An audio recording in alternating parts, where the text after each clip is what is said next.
Everyone, मैं महेश कुमार। आज हम लोग देखिए एनाटॉमी को बहुत बेसिक लेवल से पढ़ेंगे। एनाटॉमी के फर्स्ट क्लास में हम लोग एनाटॉमी क्या होता है, फिजियोलॉजी क्या होता है, उसकी हिस्ट्री क्या होती है, उसको कितने सब क्लासेस में डिवाइड किया है, सबको वन बाय वन करके पढ़ेंगे। एनाटॉमी में जितने भी सिस्टम, ऑर्गन्स, सबके बारे में हम लोग बहुत डीप और बेसिक से लेकर डीप तक स्टडी करेंगे। एक्चुअली हमारा उद्देश्य ये है कि जून में ग्रुप 5 के पेपर होने वाले हैं, तो जून से पहले पहले यानी कि हम लोग प्रिपरेशन के लिए हमारे पास ऑलमोस्ट 2 से 3 महीने का टाइम है। तो हमारा बेसिक उद्देश्य ये है कि हम लोग 2 महीने में एनाटॉमी को बेसिक से लेके डीप जितना भी होता है उसको सारा चीज़ें कंप्लीट कर लिया जाए। तो आज हम लोग पहले क्लास में ये जानेंगे एनाटॉमी क्या होता है, फिजियोलॉजी क्या होता है, इसके स्ट्रक्चर्स क्या है, स्टडी क्या करना है, कितने सब क्लासेस में डिवाइड किया है, सब चीज़ के बारे में आज की क्लास में हम लोग जानेंगे। तो टाइम वेस्ट बिना किए, बिना इंट्रोडक्शन के, इंट्रोडक्शन की जरूरत नहीं है। इंट्रोडक्शन जैसे जैसे आप हमारे साथ जुड़ेंगे तो इंट्रोडक्शन क्लास के ड्यूरिंग हो जाएंगे। तो आज बस आप इतना जानिए कि एनाटॉमी क्या होता है, फिजियोलॉजी क्या होता है, इसकी हिस्ट्री क्या है, इसको कितने सब क्लासेस में क्लासीफाई किया गया है। तो देखिए बहुत सारे स्टूडेंट होते हैं जिनको एनाटॉमी एंड फिजियोलॉजी दोनों एक ही लगता है, जबकि बिल्कुल ऐसा नहीं है। एनाटॉमी में हम लोग बेसिकली क्या पढ़ते हैं, एनाटॉमी में हम लोग स्ट्रक्चर्स के बारे में स्टडी करते हैं। एनाटॉमी में हम लोग स्ट्रक्चर्स के बारे में एनाटॉमी में हम लोग ह्यूमन की स्ट्रक्चर्स की स्टडी करते हैं, जबकि फिजियोलॉजी में हम लोग फंक्शन की स्टडी करते हैं। फिजियोलॉजी में क्या करते हैं, देखिए यदि ह्यूमन बॉडी के स्ट्रक्चर्स की जहाँ पे स्टडी होगी वहाँ पे एनाटॉमी अप्लाई होगा, और जहाँ पे फंक्शन की स्टडी करना है वहाँ पे फिजियोलॉजी अप्लाई होगा। तो इनका बेसिक बस उद्देश्य इतना है कि एनाटॉमी में स्ट्रक्चर्स और फिजियोलॉजी में फंक्शन की स्टडी करते हैं। देन मैं आपको बाकी सारी चीज़ें बताता हूँ कि एनाटॉमी अब इसके बाद इतना इंट्रो के बाद हम लोग बताते हैं एनाटॉमी की हिस्ट्री क्या है। देखिए एनाटॉमी जो शब्द है, जो हम लोग एनाटॉमी पढ़ते हैं, इसका शब्द एक ग्रीक का एक वर्ड है। कौन से का? ग्रीक ग्रीक ग्रीक भाषा से लिया गया है। ग्रीक भाषा के एनाटोम शब्द से लिया गया है। एनाटोम, देखिए ग्रीक भाषा के एनाटोम से लिया गया है। तो एनाटोम का हिंदी मतलब होता है, मीनिंग होता है कटिंग। तो एनाटॉमी में एनाटॉमी शब्द कहाँ से आया? ग्रीक भाषा से। ग्रीक भाषा का कौन सा शब्द लिया गया? एनाटोम। और एनाटोम का मतलब क्या होता है? कटिंग। तो एनाटॉमी को जितना कटिंग करेंगे उतने डीप बारे में हम लोग पढ़ेंगे। ये इसका बेसिक चीजें हैं कि एनाटॉमी की उत्पत्ति कहाँ से हुआ, एनाटॉमी शब्द आया कहाँ से। तो इतना क्लियर समझ में आया एनाटॉमी कहाँ से लिया गया है? ग्रीक वर्ड से। ग्रीक वर्ड के कौन से शब्द से? एनाटोम। एनाटोम का मतलब कटिंग। तो एनाटॉमी ग्रीक शब्द से लिया गया है। अब देखिए थोड़ा सा हम लोग हिस्ट्री के बारे में जानते हैं। हमको कैसे पता कि एनाटॉमी के बारे में पढ़ना है? एनाटॉमी जैसे हमको कैसे पता कि हमारे एब्डोमेन में क्या क्या प्रेजेंट है, स्टमक होता है, इंटेस्टाइन होता है, बाकी सारी चीजों के बारे में कैसे पता रहा होगा? देखिए सबसे पहले एनाटॉमी का जो स्ट्रक्चर्स, फंक्शंस, ये अभी मॉडर्न एनाटॉमी में हम लोग पढ़ रहे हैं, लेकिन जब हम लोग के पुराने जमाने में थे, जब एनाटॉमी का इतना नॉलेज नहीं था, तो उस टाइम पे हम लोग को नहीं पता था कि हमारे एब्डोमेन में स्टमक भी होता है, इंटेस्टाइन भी होता है, लीवर भी हो रहा है। तो ये सारी चीजें नहीं पता थी। तो देखिए एनाटॉमी शब्द का सबसे पहले स्टडी किसने किया? तो हिस्ट्री आप जानने से पहले इतना जानिए कि एनाटॉमी के सबसे पहले स्टडी किसने किया। तो एनाटॉमी का सबसे पहले स्टडी जिसने किया, उन साइंटिस्ट का नाम है हिप्पोक्रेट्स। क्या नाम है? हिप्पोक्रेट। ये हुए एनाटॉमी का फाउंडेशन रखा। फाउंडेशन देखिए, फादर ऑफ एनाटॉमी अलग होता है, फाउंडर ऑफ एनाटॉमी अलग है। तो मैं आपको अभी फाउंडर ऑफ एनाटॉमी बता रहा हूं। फाउंडर मतलब न्यू रखने वाला। तो एनाटॉमी की सबसे पहले स्टडी किसने किया? हिप्पोक्रेट्स ने। इसलिए इन्हें फाउंडर ऑफ एनाटॉमी कहा जाता है। आप क्लियर समझिए, इनको मैं बोल रहा हूं फाउंडर ऑफ एनाटॉमी। मैं आपको एक एडिशनल चीज और बता रहा हूं कि इन्हें फादर ऑफ मेडिसिन कहा जाता है। हिप्पोक्रेट्स को फादर ऑफ मेडिसिन भी कहा जाता है। तो इनका अब इन्होंने स्टडी कब किया? ये किया 400 बीसी। 400 बीसी मतलब वो वाला नहीं, इसका मतलब होता है बिफोर क्रिसमस। बहुत पुराने जमाने में 400 बीसी मतलब बिफोर क्रिसमस होता है, ठीक है। तो 400 बिफोर क्रिसमस में इन्होंने एनाटॉमी की फाउंडेशन या नींव रखी थी। किसने रखा था? हिप्पोक्रेट्स ने। इनको फादर ऑफ मेडिसिन भी कहा जाता है। अब थोड़े सा रिसर्च आगे बढ़ा, एनाटॉमी के बारे में हम लोग थोड़ा थोड़ा जानने लग गए। एनाटॉमी के बाद तब थोड़ा थोड़ा जानने लग गए तो एक और साइंटिस्ट हुए इनके बाद, उनका नाम है हेरोफिलस। उनका नाम क्या है? हीरोफिलस।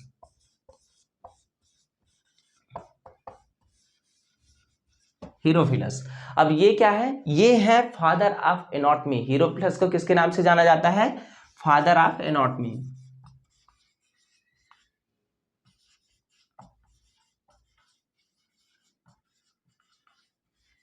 इन्हें फादर ऑफ एनाटॉमी कहा जाता है। क्यों कहा जाता है भाई, कोई बोल दिया फादर ऑफ एनाटॉमी है तो क्या मान लेंगे क्या, नहीं ऐसा बिल्कुल नहीं है। क्यों कहा जाता है, देखिए हम लोग को सबसे पहला सवाल आना चाहिए कि क्यों कहा जाता है, क्यों मान लें इनको फादर ऑफ एनाटॉमी। इसलिए क्योंकि इन्होंने एनाटॉमी के बहुत से टर्मिनोलॉजी खुद से दिया है। जैसे हमको कैसे पता कि लीवर को लीवर ही कहना है, ठीक है, लीवर को लीवर कहना है, इंटेस्टाइन को इंटेस्टाइन कहना है। बहुत सारी एनाटॉमी की नॉमेनक्लेचर्स किसने दिया, हीरोफिलस ने दिया है।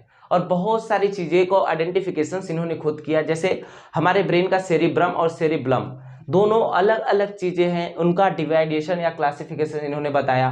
नर्व्स, वेन्स और आर्टरीज, नर्व्स, आर्टरीज, वेन्स, ये सब चीजें अलग अलग हैं, इनका क्लासिफिकेशन इन्होंने ही बताया है। टेंडन्स के बारे में सब इन्होंने ही बताया था। इसलिए इन्हें फादर ऑफ एनाटॉमी कहा जाता है। क्यों कहा जाता है, क्योंकि एनाटॉमी के बहुत सी टर्मिनोलॉजी और बहुत से फंक्शंस और बहुत से नॉमेनक्लेचर्स इन्होंने खुद से दिया है, इसलिए इन्हें फादर ऑफ एनाटॉमी कहा जाता है। फाउंडर ऑफ एनाटॉमी किसको कहा जाता है भाई, फाउंडर ऑफ एनाटॉमी की जब भी बात आएगा तो आप पढ़ोगे हिपोक्रेट्स के बारे में, लेकिन जब फादर ऑफ एनाटॉमी की बात आएगी तब आप वहां पढ़ोगे हीरोफिलस के नाम पे, ठीक है। तो इतना इसकी बेसिक हिस्ट्री है, मैंने आपको बताया एनाटॉमी क्या होता है। देखिए एनाटॉमी क्या होता है, जहां पे स्ट्रक्चर्स पढ़ेंगे एनाटॉमी, जहां पे फंक्शन पढ़ेंगे फिजियोलॉजी। फिर एनाटॉमी शब्द कहां से आया, ग्रीक से, मतलब क्या है एनाटोम, एनाटोम को कटिंग, ठीक है। इसके बाद हम लोग पढ़ेंगे थोड़ा सा हिस्ट्री। पहला कौन सा है, पहला है Herophilus. Herophilus father of anatomy और Hippocrates founder of anatomy. Then अब हम लोग स्टार्ट करेंगे क्लासिफिकेशन ऑफ एनाटॉमी। जब एनाटॉमी इतना बड़ा क्लास है तो एक क्लास में तो पढ़ा नहीं जा सकता, इसलिए एनाटॉमी को 11 सब क्लासेस में डिवाइड किया गया है। एनाटॉमी इतनी बड़ी सब्जेक्ट है कि उसे 11 अलग अलग क्लासों में डिवाइड किया गया है। देन मैं आपको आगे वो बताता हूँ 1 बाय 1 करके, ठीक है। अभी तो हम पढ़ेंगे आगे सब डिवीजन ऑफ एनाटॉमी। जैसे कि मैंने आपको बताया है कि एनाटॉमी को 11 सब क्लासेस में डिवाइड किया गया है, 11 अलग अलग क्लासेस होते हैं। तो 11 में से मैं आपको 1 बाय 1 करके 11 सब क्लासेस के बारे में बताता हूँ। देखिए पहला एनाटॉमी आता है कैडावेरिक एनाटॉमी। कैडावेरिक एनाटॉमी क्या होता है, इस एनाटॉमी में हम लोग डेड बॉडीज की स्टडी करते हैं। डेड बॉडी का जितना भी स्टडी होता है उसको हम कैडावेरिक एनाटॉमी में करते हैं। इसमें क्लियर समझिए, कैडावेरिक एनाटॉमी में हम लोग डेड बॉडी की स्टडी करते हैं। अब कैडावेरिक एनाटॉमी भी 2 टाइप्स के होते हैं, एक रीजनल एनाटॉमी होता है, दूसरा सिस्टमिक एनाटॉमी। जैसे रीजनल एनाटॉमी में हम रीजनल कैडावेरिक एनाटॉमी में क्या पढ़ते हैं, हम लोग रीजन्स के बारे में पढ़ते हैं, अपर लिम्ब, लोअर लिम्ब, एब्डोमेन, ये सब चीजों के बारे में पढ़ते हैं। लेकिन सिस्टमिक एनाटॉमी क्या होता है, सिस्टमिक कैडावेरिक एनाटॉमी क्या होता है, डेड बॉडी पर्सन्स के हम लोग बॉडी सिस्टम के बारे में पढ़ते हैं। जैसे कार्डियोवास्कुलर सिस्टम हो गया, लिम्फेटिक सिस्टम हो गया, नर्वस सिस्टम हो गया, इन सब सारे सिस्टम के बारे में हम लोग पढ़ते हैं कैडावेरिक सिस्टमिक एनाटॉमी में। तो कैडावेरिक एनाटॉमी क्या है, डेड बॉडी की स्टडी करना कैडावेरिक एनाटॉमी है। इसको कितने डिवाइड किया गया है, 2 में। पहला क्या है, पहला होता है रीजनल कैडावेरिक एनाटॉमी। इसमें हम लोग रीजन्स की स्टडी करते हैं, जैसे अपर लिम्ब की, लोअर लिम्ब की, एब्डोमेन्स की। और इसके बाद आता है सिस्टमिक एनाटॉमी। सिस्टमिक एनाटॉमी में हम लोग डेड बॉडी पर्सन्स के बॉडी के सिस्टम की स्टडी करते हैं। सिस्टम में क्या पढ़ेंगे, कार्डियोवास्कुलर सिस्टम, बाकी जितने भी बॉडी के सिस्टम्स होते हैं डेड पर्सन्स के, उसको हम लोग पढ़ेंगे कैडावेरिक एनाटॉमी में, ठीक है। इसके बाद लिविंग एनाटॉमी। देखिए लिविंग एनाटॉमी क्या होता है, लिविंग एनाटॉमी में हम लोग बॉडी के स्टडी की जाती है, लिविंग बॉडी की स्टडी की जाती है। लिविंग बॉडी मतलब मैंने आपको पहले क्या बताया, कैडावेरिक क्या होता है, कैडावेरिक में डेड पर्सन की स्टडी की जाती है, लिविंग एनाटॉमी में लिविंग पर्सन की स्टडी की जाती है। अब इसका स्टडी कैसे करेंगे, इसका स्टडी करेंगे पाल्पिटेशन। जैसे आप पहले के जो डॉक्टर हुआ करते थे, आप जाते हो तो आपको नब्स पकड़ के चेक करते थे, तो वो पाल्पिटेशन उसको कहलाता है, छू के फील करना, रेडियोग्राफी, एम्ब्रियो मतलब एंडोस्कोपी, इस सब के थ्रू लिविंग पर्सन की स्टडी करना लिविंग एनाटॉमी के अंतर्गत आता है। अब फिर इसके बाद क्या आता है, एम्ब्रियोलॉजी। देखिए फीटस से लेकर मैच्योर पर्सन तक, फीटस से लेकर मैच्योर पर्सन तक बनने की जितनी भी प्रोसेस है उनकी सारी स्टडी हम लोग क्या करते हैं, एम्ब्रियोलॉजी। इसको दूसरा नाम डेवलपमेंटल एनाटॉमी के नाम से जाना जाता है। तो एम्ब्रियो से मतलब क्या होता है, एम्ब्रियो का हिंदी मीनिंग होता है भ्रूण। तो आप क्लियर समझिए कि एम्ब्रियो से लेकर एक मेच्योर पर्सन तक के बीच की जितनी भी स्टडीज होती है उसको एम्ब्रियोलॉजी या डेवलपमेंटल एनाटॉमी के थ्रू किया जाता है। ये होता है एम्ब्रियोलॉजी। देन हम लोग को पढ़ना है हिस्टोलॉजी। अब हिस्टोलॉजी क्या होता है? बॉडी के टिश्यूज की स्टडी करते हैं, इसमें सेल्स और टिश्यू के बारे में स्टडी करते हैं। किसमें करते हैं हम लोग? टिश्यू, बॉडी के जितने हमारे बॉडी में टिश्यूज होती हैं। अब बहुत जो पैरामेडिकल के स्टूडेंट हैं उनको हिस्टोलॉजी का मतलब टिश्यू को स्टडी समझते हैं, लेकिन जबकि ऐसा नहीं है। इसमें हम लोग टिश्यू की स्टडी करते हैं विथ हेल्प ऑफ माइक्रोस्कोपी। तो देखिए, माइक्रोस्कोपी की हेल्प से टिश्यू या सेल्स का स्ट्रक्चर्स करना हिस्टोलॉजी कहलाता है। ये 4 सब क्लासेस मैंने आपको बताया। इसमें क्या करेंगे? कैडावेरिक एनाटॉमी में डेड बॉडी पर्सन की स्टडी करेंगे। कितने टाइप्स के होते हैं? 2। कौन सा? एक पहला होता है, पहला वाला क्या होता है? Regional anatomy, regional cadaveric anatomy. इसमें रीजन्स जैसे upper limb, lower limb, abdomen की स्टडी करते हैं डेड पर्सन की। और दूसरा कैडावेरिक का क्या है? दूसरा होता है सिस्टमिक कैडावेरिक एनाटॉमी। इसमें डेड पर्सन्स के पूरे बॉडी के सिस्टम की स्टडी करते हैं। फिर दूसरा आता है, दूसरा क्लासिफिकेशन होता है लिविंग एनाटॉमी। लिविंग एनाटॉमी में हम लोग लिविंग पर्सन की स्टडी करते हैं। कैसे करेंगे? पाल्पिटेशन, रेडियोग्राफी, एंडोस्कोपी, इसके थ्रू करेंगे। और इसका नाम क्या है? डेवलपमेंटल एनाटॉमी के नाम से भी जाना जाता है। फिर आता है तीसरा हिस्टोलॉजी। हिस्टोलॉजी को दूसरे नाम से दूसरा माइक्रोस्कोपिक एनाटॉमी भी कहा जाता है। क्यों कहा जाता है? क्योंकि हम लोग टिश्यू की study with help of microscope से करते हैं। किससे करते हैं? माइक्रोस्कोपी की हेल्प से हम लोग इसकी स्टडी करते हैं। इसको क्या कहते हैं? हिस्टोलॉजी कहते हैं। मैंने आपको 4 चीजें बता दिया है। अब 4 के बाद फिर मैं आपको आगे क्लासेस में बताता हूँ कि आगे कौन कौन से क्लासेस होती हैं। ठीक है, हम लोग पढ़ रहे हैं। देखिए, इसके पहले मैंने आपको 4 चीजें बता दिया, कैडावेरिक एनाटॉमी, लिविंग एनाटॉमी, और क्या बताया? एम्ब्रियोलॉजी या डेवलपमेंटल एनाटॉमी के बारे में। और एक चीज मैं आपको और बता दिया था उसमें, एम्ब्रियोलॉजी और हिस्टोलॉजी के बारे में। ये 4 सब क्लासेस बता दिया है। देखिए, 5वां क्या होता है? Surface anatomy. अब सरफेस एनाटॉमी क्या होता है? देखिए, सरफेस मतलब सतह होता है, जमीन का सतह नहीं। ह्यूमन बॉडी का सरफेस होता है स्किन। तो स्किन की डीप स्टडी को हम लोग सरफेस एनाटॉमी कहते हैं। क्या कहते हैं? स्किन की डीप स्टडी को सरफेस एनाटॉमी कहते हैं। क्यों करना है स्किन की स्टडी? देखिए, हम लोग यदि कर रहे हैं, ऑपरेशन कर रहा है, ओटी हो रहा है किसी पेशेंट का, मान लीजिए हार्ट का ऑपरेशन करना है, तो हम लोग स्किन के बारे में नहीं पढ़ेंगे। करना है हार्ट का ऑपरेशन और हार्ट को ही काट दिए, इसलिए हम लोग को स्किन की डीप नॉलेज होनी चाहिए, तब तो ऑपरेशन हो पाएगा ना। तो सरफेस एनाटॉमी हम लोग क्या करते हैं? सरफेस एनाटॉमी में हम लोग स्किन की डीप स्टडी करते हैं। समझ में आया? एनाटॉमी के सरफेस एनाटॉमी में क्या पढ़ते हैं? स्किन की डीप स्टडी करते हैं। इसको क्या कहते हैं? सरफेस एनाटॉमी कहते हैं। फिर क्या आता है? रेडियोग्राफिक या इमेजिंग एनाटॉमी। देखिए, रेडियोग्राफिक या इमेजिंग एनाटॉमी क्या होता है? किसी भी मशीन्स के द्वारा, जैसे रेडियोग्राफी और इमेजिंग, डॉक्टर जैसे आप डॉक्टर के पास जाएंगे, बोलेंगे एब्डोमेन में पेन हो रहा है, तो डॉक्टर क्या बोलेगा? यूएसजी करा के आओ, अल्ट्रासाउंड करा के आओ, सीटी स्कैन कराओ, क्योंकि वो इमेजिन कर रहा है कि आपको ये वाला बीमारी हो सकता है, या आपके पेट में या आपके एब्डोमेन में ये वाला प्रॉब्लम हो सकता है। तो इमेजिंग करना यानी सोचना। और फिर चेक कैसे करेंगे? चेक करेंगे इसको कटिंग के द्वारा, कट करके चेक कर लेंगे। मान लीजिए यदि हम लोग को चेक कराना है तो बायोप्सी भी करते हैं, तो इमेजिन करते हैं कि इसको ट्यूमर या कुछ सारी चीजें होंगी, तो हम लोग इमेजिन करते हैं कि इसके अंदर ये हो सकता है, तो उसकी स्टडी करना इमेजिंग एनाटॉमी कहलाता है। और इसमें एक और शब्द है रेडियोग्राफिक, मतलब मशीन के थ्रू किए जाने वाले। जैसे क्या होता है? सिटी स्कैन, अल्ट्रासाउंड, सोनोग्राफी और रेडियोग्राफी, इन सब चीज़ों के द्वारा ह्यूमन बॉडी की स्टडी करना इमेजिंग एनाटॉमी या रेडियोग्राफिक एनाटॉमी के अंतर्गत आता है। फिर आता है कंपैरेटिव एनाटॉमी। अब नाम से समझिए, कंपैरेटिव मतलब क्या होता है? कंपेयर करना। कंपैरेटिव एनाटॉमी का मतलब होता है कंपेयर करना। कंपेयर किससे करेंगे?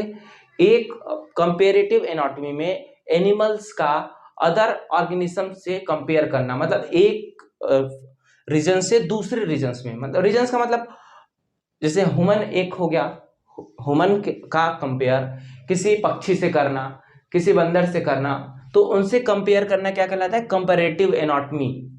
तो कंपैरेटिव एनाटॉमी में हम लोग कंपेयर करते हैं, किससे कंपेयर करते हैं? ह्यूमन का किसी और जीवों से कंपेयर करना, मतलब एक जीव का दूसरे जीव से कंपेयर करना कंपैरेटिव एनाटॉमी कहलाता है। समझ में आया? जैसे देखिए हमारे जो हाथ होते हैं वो पकड़ने के काम आते हैं। अच्छा हम लोग के हाथ पकड़ क्या बैल भी पकड़ सकते हैं क्या? नहीं पकड़ सकते। क्यों नहीं पकड़ सकते? फिश के हाथ क्यों नहीं होते? वो तैरते हैं बहुत तेज। तो एक जीव का दूसरे जीव से कंपेयर करना कंपैरेटिव एनाटॉमी कहलाता है। इसमें क्या पढ़ते हैं? कंपेयर करते हैं। फिर क्या है? Physical anthropology. फिजिकल एंथ्रोपोलॉजी मैंने ऊपर वाले क्लास में क्या बताया? एक जीव का दूसरे जीव से, लेकिन फिजिकल एंथ्रोपोलॉजी में एक ही जीव के अलग अलग समूह से कंपेयर किया जाता है। मतलब एक ही जीव, जैसे ह्यूमन का ह्यूमन से ही कंपेयर किया जाएगा। कैसे किया जाएगा वो मैं आपको बताता हूं। जैसे आप देखोगे कि साउथ वाले लोग काले होते हैं, कश्मीर साइड के लोग गोरे होते हैं। तो एक है तो दोनों मनुष्य ही है तो दोनों ह्यूमन ही है ना। तो वो काले क्यों हैं, इधर के लोग गोरे क्यों हैं, इन सारी चीजों की स्टडी हम लोग कहाँ करते हैं? इन सारी चीजों की स्टडी हम करेंगे फिजिकल एंथ्रोपोलॉजी में। तो फिजिकल एंथ्रोपोलॉजी क्या होता है? ह्यूमन का ह्यूमन से कंपेयर करना फिजिकल एंथ्रोपोलॉजी कहलाता है। देखिए फिर से मैं आपको बता रहा हूँ, सरफेस एनाटॉमी। सरफेस एनाटॉमी हम लोग किसकी स्टडी करते हैं? स्किन की। किसकी करते हैं? स्किन की। स्किन की डीप स्टडी करते हैं। रेडियोग्राफी इमेजिंग एनाटॉमी किससे करते हैं? सीटी स्कैन के द्वारा करते हैं, यूएसजी करते हैं, अल्ट्रासाउंड करते हैं, सोनोग्राफी। तो with help of electric organism या इलेक्ट्रिक मशीन्स के द्वारा करते हैं। और इसको बायोप्सी। इमेजिंग एनाटॉमी मतलब हम लोग सोच रहे हैं कि इसमें ये प्रॉब्लम हो सकती है, इमेजिन कर रहे हैं और स्टडी कर रहे हैं, ठीक है। और कंपैरेटिव एनाटॉमी में हम लोग कंपेयर करते हैं एक जीव का दूसरे जीव से। तो एक जीव का दूसरे जीव से कंपेयर करना क्या कहलाता है?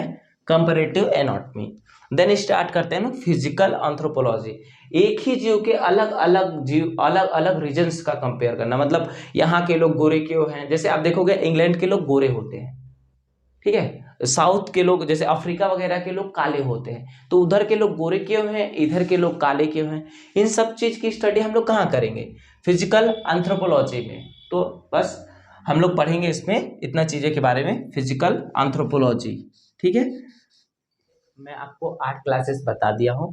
देन अब हम लोग पढ़ेंगे अप्लाइड एनाटॉमी, जिसको क्लिनिकल एनाटॉमी के नाम से भी जाना जाता है। देखिए क्या है कि हम लोग इतना सारा एनाटॉमी पढ़ लिए हैं, इतना एनाटॉमी पढ़ लिए, 7 क्लासों में बहुत सारी एनाटॉमी पढ़ लिए। किस काम के लिए पढ़ें? कहीं तो अप्लाई करेंगे।